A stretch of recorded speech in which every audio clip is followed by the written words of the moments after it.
evening, my name is Garrett, and welcome to The Last Call. On tonight's verses, we have Woodford Reserve coming in at a 45.2% ABV, no age statement, Kentucky Straight Bourbon Whiskey, versus Woodford Reserve Double Oaked coming in at a 45.2% ABV, no age statement, Kentucky Straight Bourbon Whiskey. Now, I'll be honest with you, I haven't had the standard Woodford in a while. I thought it was pretty decent if I remember right, but the Double Oaked has become my new favorite bourbon. It's one that I open up with a lot of people going, they go, I'm just not really big into bourbons. I go, here you go. And this is coming from somebody that is a majority of Scotch drinker. Scotch, not Scotch, but you know what I'm saying. But I wanted to put these two up against each other because there's a pretty big price difference comparatively between these two bottles.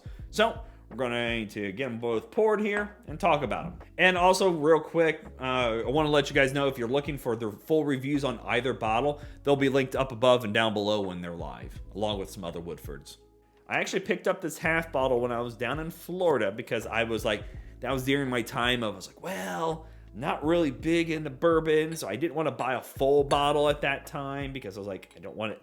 I was afraid that I was going to buy a full bottle and go, yeah, I just don't like this. But then I got the Double Oaked at such a great price because I was going through and I bought a whole bunch of Woodfords at the same time at a Total Wine, and the Double Oaked was such a steal of a price that I couldn't pass it up. Okay. But even my wife, she tried the Double Oaked and she fell in love as well. So I know it wasn't just me. So both bottles, let's take a look here. Definitely you can tell a color difference. The Double Oaked is about 2 shades darker. It is a fairly dark compared to the standard Woodford. So let's go for our notes on the standard Woodford. Okay, get that nice simple cherry on there. Got some zestiness going on. Get that bit of like an orange zest. Got a little spice in there. Get that caramel.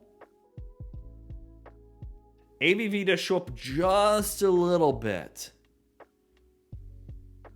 But it's almost got a freshness to it as well. And I think that's one thing I like about the Woodfords. It's got like a fresh, like an herbal freshness to it, but not like a rye herbal. It's really different. Yeah. Oh, I love that. I'm a cherry fan when it comes to bourbons. I'm a huge fan of Maker's Mark.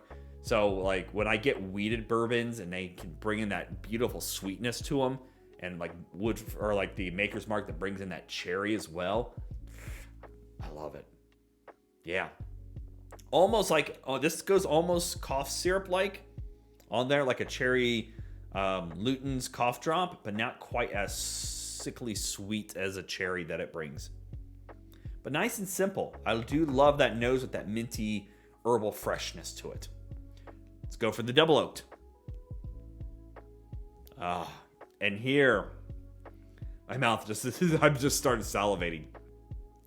My body's like, oh yeah. You almost get a rich luxuriousness to it, almost like a beautiful piece of dark chocolate cake. It's very thin and delicate and precise and just gorgeous looking, almost like art. You still get a bit of that cherry, but the cherry is more refined. It would be like opening a can of, not saying smell wise, but cheap can of maraschino cherries versus a Luxardo cherry. It's just more refined. It's darker. You still get a bit of the herbal in there, but not quite the minty freshness that the standard brings. But more dessert sweetness in there. Yeah, beautiful on the nose. Just very simple, but how elegant it brings those across. Get that little bit of sweetness, that bit of cherries in there, that dark chocolate. Beautiful dessertness. Brings all that to the table, and I love that. All right, let's go for taste.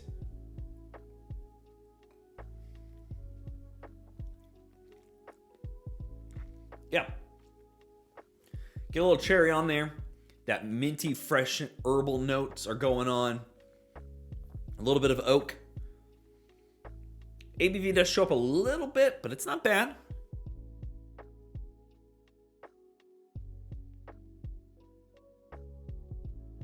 That little bit of that orange zest is kind of playing in there a bit too.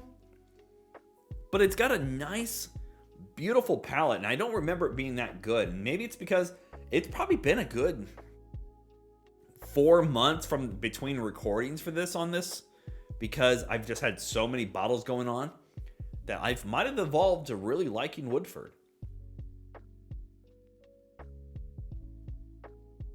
A bit of caramel, bit of sweetness in there, a bit of pepperiness.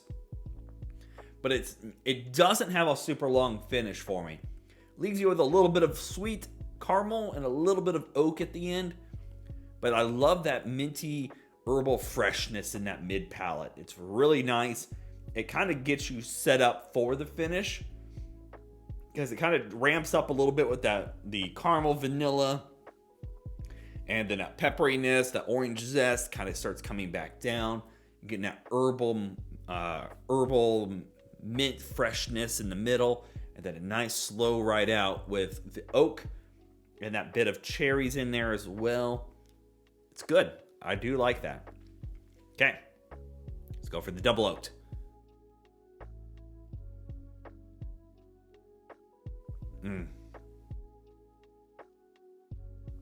Dark raspberry or cherry note. It kind of goes both ways for me sometimes. Right now I'm getting a little more raspberry, and it might be because I'm coming off the heels of another Woodford. But take that rich, decadent, beautiful piece of chocolate cake and put a nice drizzle of like a cherry, just like a thick cherry drizzle over the top. Let that kind of go down the sides. It's sweeter than this, but not sugary sweetness. It's richer. It's more refined in depth of flavors going on here with the double oaked.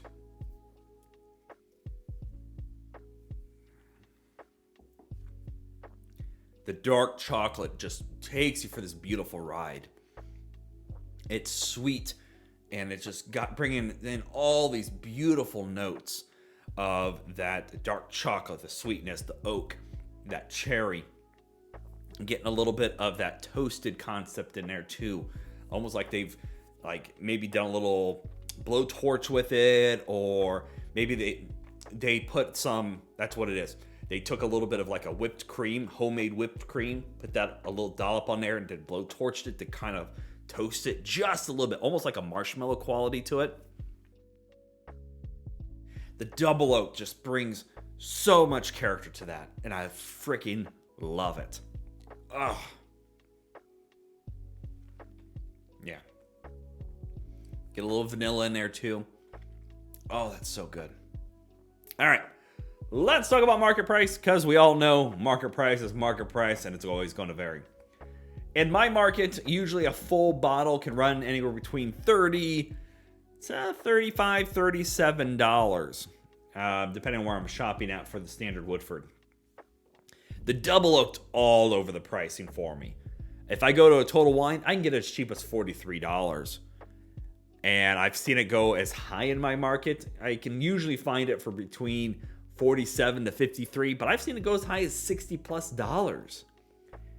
And that's where this comparison gets really tough. Is this worth $30? Yeah. Is it worth $35?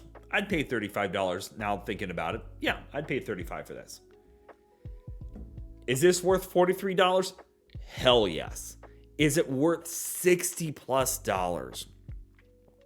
You're getting a little high there, but I still think that it can put up a good fight for that number.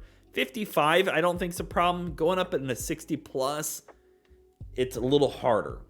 And, you know, if one's on a shelf, it really does come down. If I'm at like Total Wine and this is $30 and this is $43, I'm buying this for $43. I'll spend and splurge that $13 more to get this all day, every day. I won't change my mind on that. But if I'm at a store and this is 35 and this is 60, twice as much maybe, the standard Woodford's a great buy, in my opinion. I think it brings across some really good flavors. I love the mintiness to it. When it's that big of a price difference, I definitely recommend sticking with the standard Woodford. But if you can ever splurge and go up in money, the double oak just brings a whole different ball game to your palate, and I love it. So there you have it, Woodford Reserve and Woodford Reserve Double Oaked. If you have any questions about either bottle, feel free to ask me down in the comment section below. I will do my best to answer it.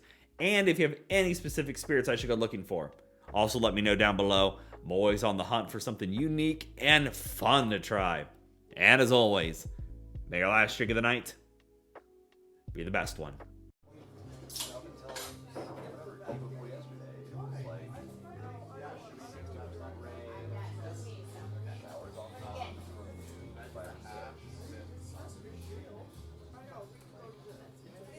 You know, and I even like it might